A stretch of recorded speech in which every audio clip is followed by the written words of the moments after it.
आज सोनभद्र के बेड़ गांव में, जिसे बेड़ कहा जाता है, यहाँ पे वृक्षारोपण पौधरोपण का आयोजन है। और इस आयोजन में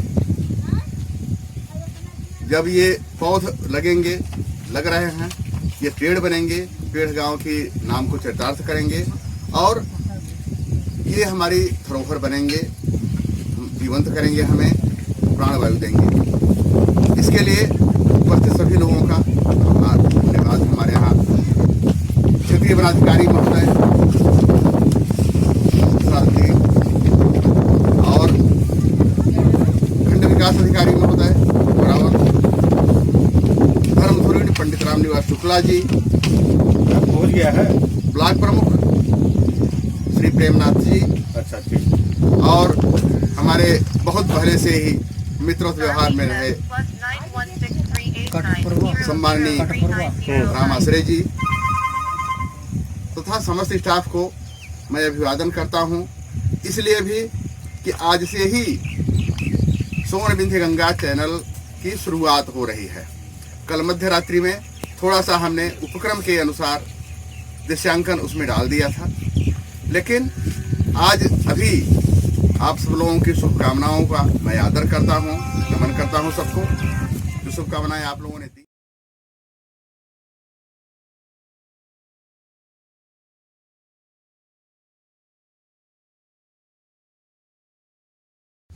जैसा कि सोन बिंध्य गंगा के नाम से ये चैनल जो बना है, इसके नाम से जो यूट्यूब चलेगा, ये अपने आप में समाहित है कि सोन और बिंद माँ विंध्यवासिनी की गोद में, और ये बिंद की पहाड़ियाँ हैं, और माँ गंगा जो पावन गंगा पूरे भारत को पवित्र करती हैं।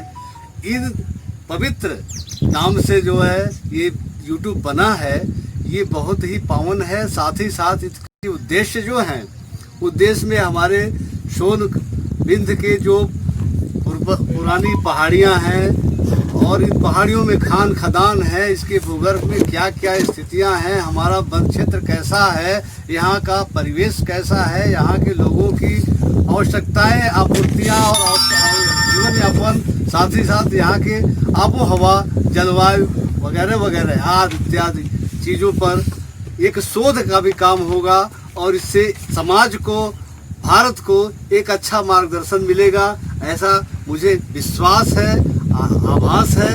और ईश्वर से प्रार्थना है कि ये यूट्यूब अच्छी तरह से काम करे और सबका सहयोग ले, सबको सहयोग करे। धन्यवाद। बिल्कुल सामाजिक, आर्थिक और धार्मिक परिदृश्य से बहुत ही महत्वपूर्ण क्षेत्र है। इस चैनल पर जो भी जानकारी मिलेगी, यहाँ के जो है आर्थिक, सामाजिक और जो है यहाँ के भौगोलिक परिस्थितियों के बारे में मिलेगी, जिससे लोगों का ज्ञान भी बढ़ता होगा। और कुछ नई चीज़ें हैं जो आपने बताया कि फॉसिल का भी उन्होंने आपने खोज किया है, इस तरह की भी जानकारी मिलेगी, बहुत अच्छा रहेगा, बढ़िया रहेगा, इसको नॉलेज में बढ़ेंगे लोगों के।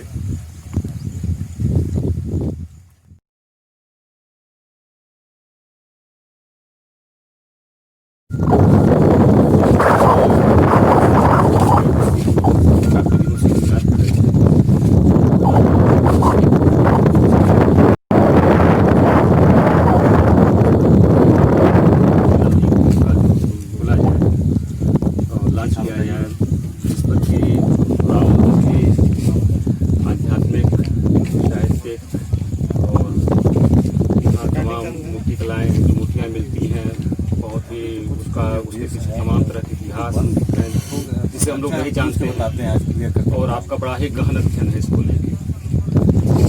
पहले भी ये चर्चा थी कि आप हम तक के माध्यम से इसको लोगों को एक घंटे के बाद, और ये जितना व्यापक होगा लोगों को इतनी जानकारियाँ। लेकिन आजकल जो सोशल मीडिया का ज़माना है, हमको लगता है कि ये ज़्यादा व्यापक रहेगा, ये ज़्यादा लोगों की पहुँच पे रहेगा।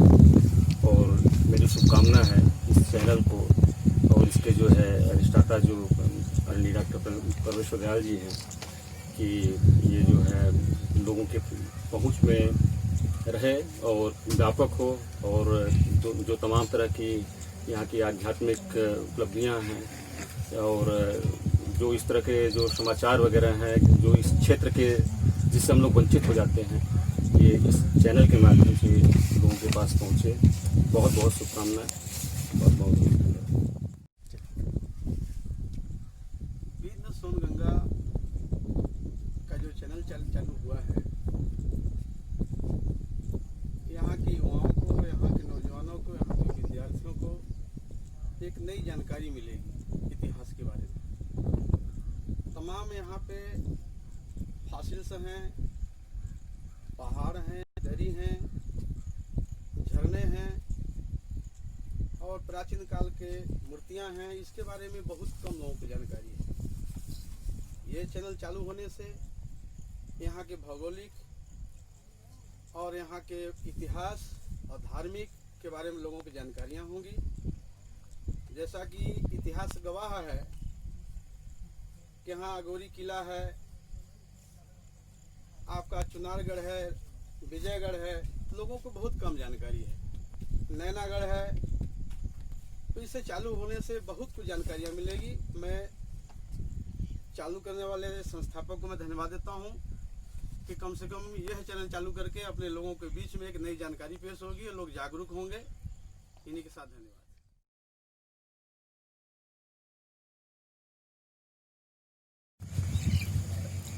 आदरणीय परमेश्वर दयाल श्रीवास्तव जी को हम हृदय से धन्यवाद दे रहे हैं कि सोनबिंद गंगा चैनल चालू जो किया जा रहा है, इस चैनल के माध्यम से सोन जिले से संबंधित जितनी भी भौगोलिक परिस्थितियां हैं, इनसे लोग पूर्णतः अवगत नहीं थे। सारे यूट्यूब चैनल चलते थे, सारे मीडिया वाले खबर को चलाते थे, लेकिन सारी चीज़ों को कवर नहीं करते थे और ये क्षेत्र अछूता रह जाता था।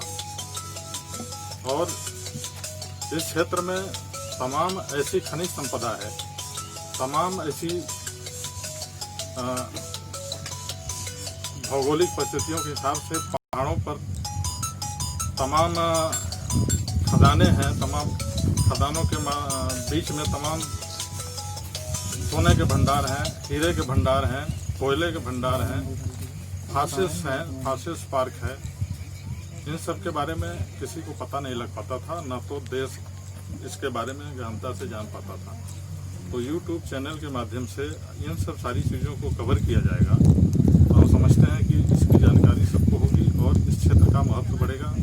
इस क्षेत्र में पर्यटन का भी विकास होगा और इस क्षेत्र के लोगों को रोजगार भी सुलभ होगा और इस क्षेत्र में लोगों का आवागमन होगा तो इस क्षेत्र का विकास होगा। जैसा कि आपने प्रश्न किया है कि वेद और आयुर्वेद का क्या जो है, वेद और आयुर्वेद का बड़ा ही अपना आपस में बड़ा ही गहरा संबंध है। और हमारे यहाँ जैसे अभी आज हम लोगों ने वृक्षारोपण कार्यक्रम में सहभागिता किया है, तो वृक्षों के संरक्षण को बड़ा विशेष महत्व दिया गया है। और वेद में जैसे तमाम तरह की औषधि लताएं हैं और वृक्ष हैं, तो ये आयुर्वेद और मतलब अगर हम वन का संरक्षण करेंगे तो हमको उतनी ही ज़्यादा हमको औषधियाँ वन से प्राप्त होंगी, संरक्षित होंगी। और हम देखते हैं कि जंगल में या हमारे आसपास जैसे नीम के पेड़ हैं, उस पर गिलोय जो है बहुताय पाया जाता है। और गिलोय जो है, जो नीम का गिलोय होता है, हालांकि गिलोय अपने आप में ही बड़ा विशेष रहता है, लेकिन जो गिलोय नीम के पेड़ पर चढ़ा हुआ जो गिलोय होता है वो स्वास्थ्य के दृष्टि आज के परिवेश में बहुत आवश्यक है।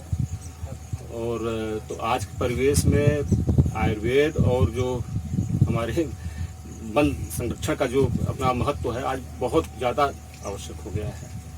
तो हम लोग उसका संरक्षण करें, संवर्धन करें। एक वेद की एक भाव है, तस्मात् तडागे सद्भिक्षा रोप्या श्रेणी अर्थना सदा श्रेयो अर्थना सदा पुत्रवत परिपाल्याश्च पुत्रास्ते धर्मतः स्मृता। अर्थात कल्याण की इच्छा रखने वाले मनुष्य को चाहिए कि वह अच्छे अच्छे वृक्ष लगाए और उनका पुत्र की भांति पोषण करे। वास्तव में धर्मानुसार वृक्षों को संतान के रूप में मान्यता दी गई है।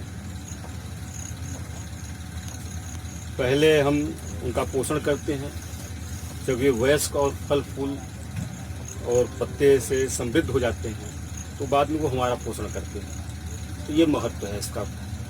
वृक्षारोपण और जो वेद में कही गई बातें हैं ये प्रमाणिक हैं।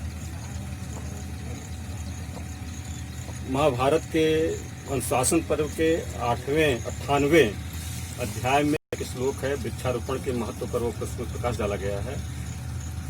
पुष्पिता फलवंतश्च तर्पयन्तीह मानवान्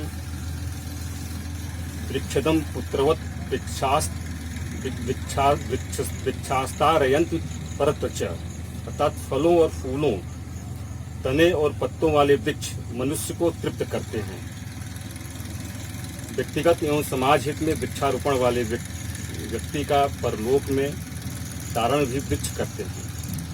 कुल मिलाकर अभिप्राय यह है कि पृथ्वी, पशु पक्षी, मानव और उनकी आधार पृथ्वी को यदि सुरक्षित रखना है तो हमें वृक्षारोपण एवं इसके संरक्षण को, उसके महत्व को समझना होगा। यही है हमारा वेद और जो वृक्षारोपण का महत्व है कि लोकांतर सुखम पुण्यम तपोदानम समुद्भवम जी संतति शुद्ध पंचाही परत्रैः च शर्मणे। जी मतलब अगर हमारे खानदान में एक संतति शुद्ध पैदा हो जाए जी तो लोकांतर सुखम जी तपोदानम समुद्भवम जी संतत शुद्ध पंचाही परत्रैः च शर्मणे, यानी इह लोक का और परलोक का दोनों का जी। तरन तारण कर देगा। जैसे महाराजा भगीरथ जब हुए जी। तो उन्होंने 60,000 पूर्वजों का भी किया, आने वाले पीढ़ियों का भी किया, हम लोगों का भी किया। उनको लोकांतर जब परत्रय दोनों जो है उनको मिला।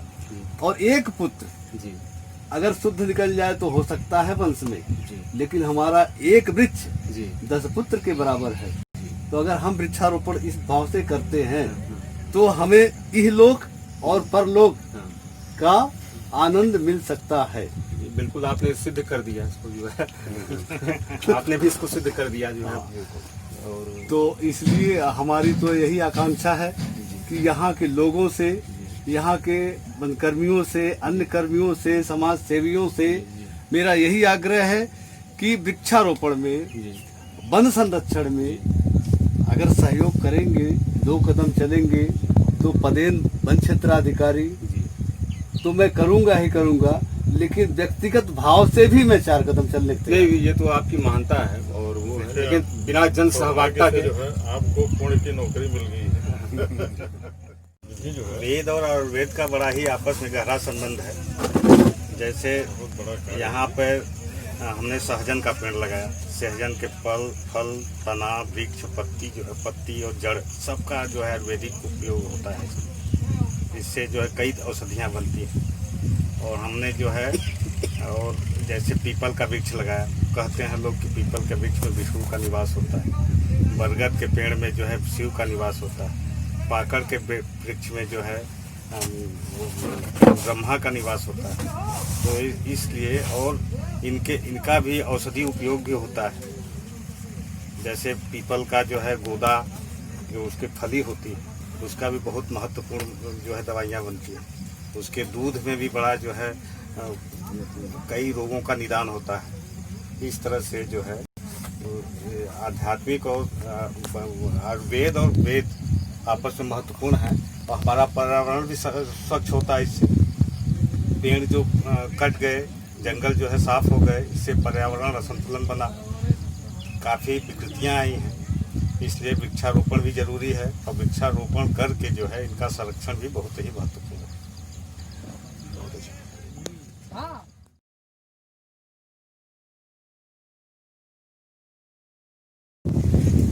इतने घने जंगल थे, आबादी कम थी, लेकिन जंगल बहुत ज़्यादा थे, बहुत ज़्यादा वर्षा होती थी, ज़्यादा प्राप्त होते थे। लोग फल खा करके जिंदा रहते थे। जब खेती नहीं करते थे तो फल से लोग अपना जीविकोपार्जन करते थे। आज वैज्ञानिक युग में तमाम तरह के साधन हो गए, जिसके वजह से आबादी बढ़ती गई और आबादी के बाद वृक्ष का कटान शुरू हुआ। वृक्ष का कटान शुरू होने से बहुत सारे वृक्ष खत्म हो गए और लोग खेती करने लगे, तो खेती की वजह से भी वृक्ष का बहुत अभाव हुआ, बहुत ज़्यादा वृक्ष कटे। लेकिन अब सबको, दुनिया को समझ में आ गया कि बिना वृक्ष के जीवन संभव नहीं है। तो वृक्ष लगाना आवश्यक हो गया है और हर आदमी को चाहिए कि कुछ करे या न करे, अपने जीवन में वृक्ष जरूर लगाए। जितना अधिक से अधिक संभव हो उतना वृक्ष लगाए। अगर हर लोग ये प्रण कर लें कि हमको वृक्ष लगाना है, कहीं भी लगाए, जहाँ उसको उचित जगह मिले वहाँ वृक्ष लगा ले, तो वो एक पुण्य का कार्य हो जाएगा और वो वृक्ष जो है लंबी आयु तक जिंदा रहेगा और लंबी आयु तक लोगों को लाभान्वित करता रहेगा। वृक्ष से हमको बहुत सारे फायदे हैं, क्योंकि हमारा इमारती लकड़ी वृक्ष से ही बनती है। कोयला हमको वृक्ष से ही प्राप्त होता है, लकड़ी का कोयला हम वृक्ष से ही लेते हैं। वृक्ष की पत्तियां, बहुत सारे वृक्ष हैं जिनकी पत्तियां औषधि रूप में कार्य में आती हैं, जड़ें औषधि रूप में कार्य में आती हैं, बहुत सी शाखाओं की औषधियाँ बनती हैं। वृक्ष के तमाम फायदे हैं, जितना ये कह लीजिए कि उसकी कोई गुण की कोई तुलना नहीं है और गुण का कोई वर्णन नहीं कर सकता कि वृक्ष कितने गुणकारी हैं। और वृक्ष तमाम तरह के वृक्ष हैं, छायादार वृक्ष हैं, फलदार वृक्ष हैं, औषधि वृक्ष हैं और इमारती लकड़ी के वृक्ष हैं। वृक्ष की तमाम वैरायटी हैं और हर वैरायटी हमको जो है कुछ न कुछ विशेष तरह के फायदे देती है। हमारे अब सोचिए जो है बांस का वृक्ष शुरू से लेकर अंत तक हमको काम में आता है। बांस ऐसा वृक्ष है कि उसका भी उपयोग जो है हमारे जीवन में, घर गृहस्थी के जीवन में बहुत ज़्यादा है। और वृक्ष से तो तमाम तरह के खिलौने, तमाम तरह के हथियार, तमाम तरह के औजार, तमाम तरह की चीज़ें बनती हैं। तो वृक्ष का तो बहुत ज़्यादा महत्व है। इतना महत्व तो हम समझते हैं कि वृक्ष से ज़्यादा किसी चीज़ का नहीं होगा जितना वृक्ष का महत्व है। तो हम इस वन महोत्सव कार्यक्रम में हम लोग उपस्थित हुए हैं। ये बड़ा सौभाग्य है हमारा कि हम भी इस मौके पर उपस्थित हैं और आप लोगों के बीच में वृक्ष के ऊपर इतनी अच्छी चर्चाएँ हुई और वृक्ष के लाभ के बारे में हमको सबको जानकारी हुई। और हम चाहते हैं कि सब लोग अपने जीवन में वृक्ष लगाएं और ये इस तरह से आप रेंजर साहब ने जो व्यवस्था कर रखी है यहाँ पर, इतनी अच्छी हरियाली, इतना अच्छा जो है पौधों की नर्सरी तैयार किया है, ये देख करके बहुत इतना अच्छा लग रहा है, इतना आनंद प्रतीत हो रहा है यहाँ पर कि ये हमें लगता है कि ये जब ये वृक्ष और इतने सारे पौधे जब चारों दिशा में सब जगह जाके लगेंगे तो पूरा क्षेत्र हरा भरा हो जाएगा और ये पूरा वातावरण जो है बिल्कुल शुद्ध हो जाएगा। और बहुत बहुत धन्यवाद आपको कि आपने जो है इस यहाँ पे बैठे सभी बुद्धिमान महानुभाव लाभ हानि के बारे में तो सभी लोगों ने विस्तार से बताया, सब जानते भी हैं कितना लाभ है पेड़ लगाने से, वन से। कहीं न कहीं हमने इनका शोषण किया है, जो आज ये देखने को मिल रहा है। न हमको शुद्ध हवा मिल पा रही है, न शुद्ध लकड़ी, न फल मिल रहा है। ये तमाम जो वनस्पतियाँ थी जंगल में, तो विलुप्त हो गई।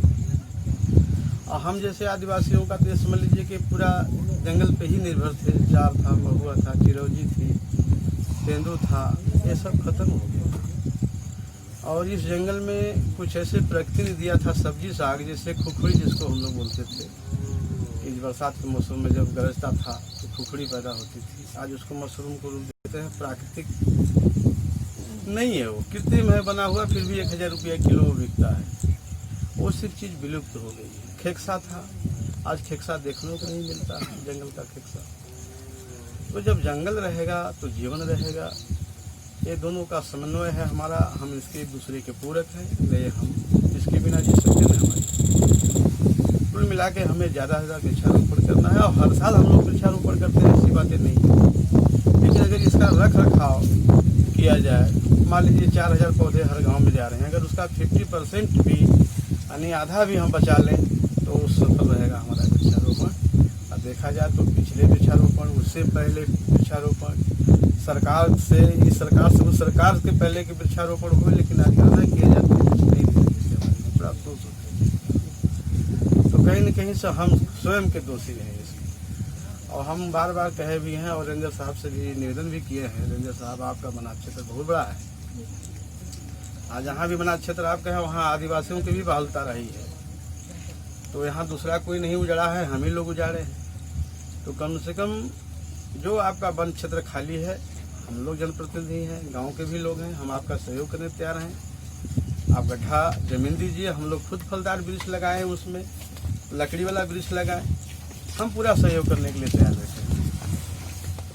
तो पुनः है जो खोई हुई चीज़ अगर हम वापस ले आते हैं सबकी चीज़ की, इससे बड़ी क्या बड़ा योगदान हो सकता है, इसलिए क्या हम देश के लिए कर सकते हैं, आने वाले समय के लिए, आने वाले बच्चों के, आने वाले पीढ़ियों के लिए हम क्या कर सकते हैं, हम पे इस पर मंथन विचार करना होगा और ज़्यादा ज़्यादा पेड़ लगाना होगा, वन को संरक्षित करना होगा।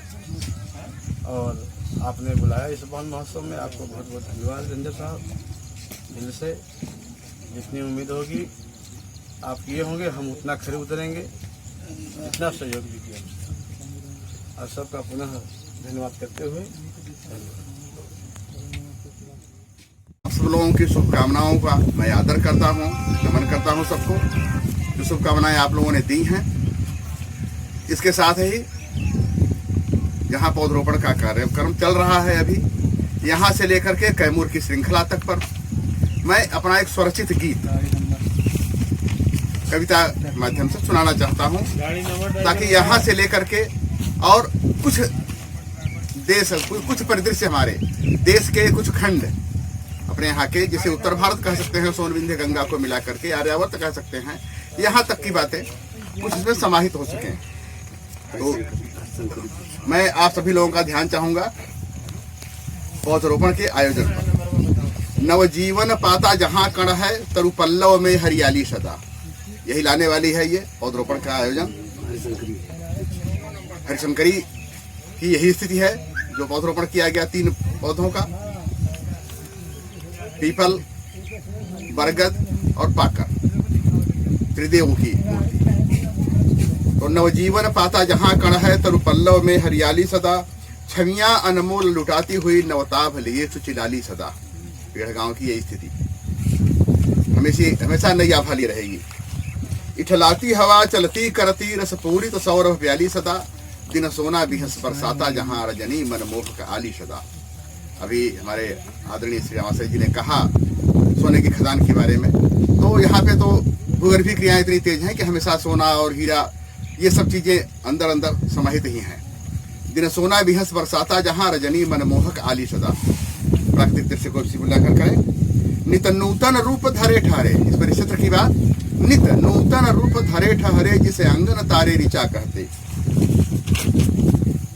जागेश्वर प्रसन्न खिले दिखते, जागेश्वर धाम चकिया के पास, वो भी कैमूर की श्रृंखला है। जागेश्वर प्रसन्न खिले दिखते, मुदितानन से,